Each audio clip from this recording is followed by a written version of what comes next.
Ang pagtatapon ng basura kung saan-saan matagal ng problema sa ating lipunan. At alam nyo ba, ang isa sa madalas daw itapon kahit saan, ang mga upos ng sigarilyo. Katunayan sa datos ng isang environmental advocacy group na nakabase sa Amerika, halos 53 milyong upos ng sigarilyo ang natagpuan sa mga karagatan sa buong mundo. May report si Sherry Ann Torres. Upos ng sigarilyo, sabay pitik. Diretso sa malawak na basurahan sa kanilang harap.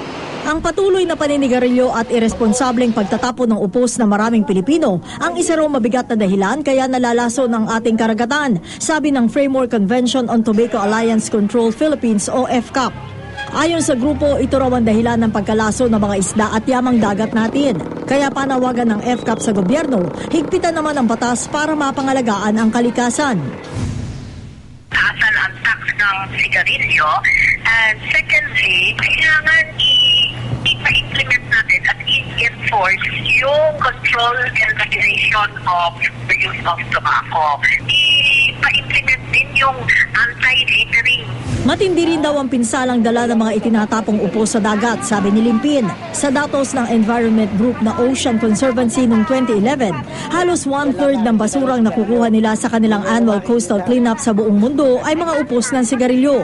Ang Department of Environment and Natural Resources o DENR, matagal na raw hinihinging matutukan ang bagay na ito. Matagal na po naming hinihingi yan that it should be part of the solid waste management program of the LGU. Any waste po naman, hindi lang naman cigarette butts. Any waste, kailangan makolekta.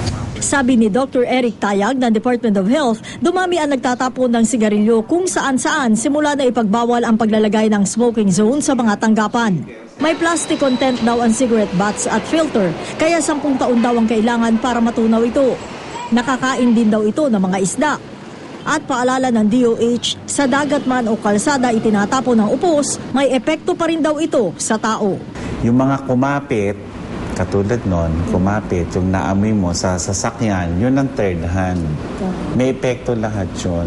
Although hindi kasintindi nung primary, secondary, may lumalabas ng pag-aaral na ganun pa rin ang epekto. Sherry Ann Torres, GMA News.